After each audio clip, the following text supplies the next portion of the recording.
Operation mangrove shield এর অংশ হিসেবে সুন্দরবনের বিভিন্ন স্থানে পৃথক দুটি সফল অভিযান পরিচালনা করা হয়।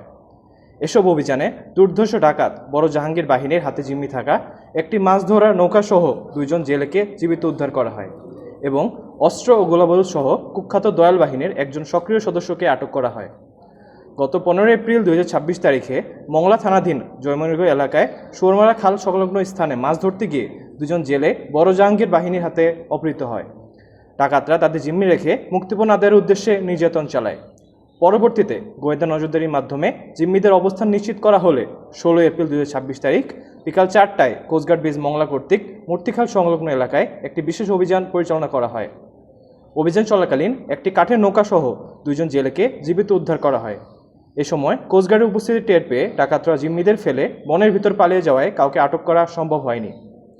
পাশাপাশি গোপন তথ্যের ভিত্তিতে জানা যায় কুখ্যাত ডাকাত দয়াল বাহিনীর শ্যামনগর থানাধীন গোলডোরা খাল সংলগ্ন এলাকায় অবস্থান করছে।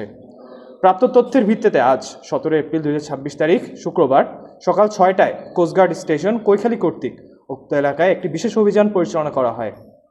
অভিযান চলাকালীন কোস্টগার্ডের উপস্থিতি টের পেয়ে ডাকাতরা বনের ভিতর পালিয়ে যাওয়ার চেষ্টা করে। অতঃপর আভিযানিক জল কর্তৃক ডাকাতদের ধাওয়া করে 2টি 1 নলা বন্দুক, 9 রাউন্ড তাজা কার্তুজ সহ কুখ্যাত দয়াল বাহিনীর একজন সক্রিয় সদস্যকে আটক করা হয়। আটককৃত ডাকাত তরিকুল খুলনা জেলার কয়রা থানার বাসিন্দা।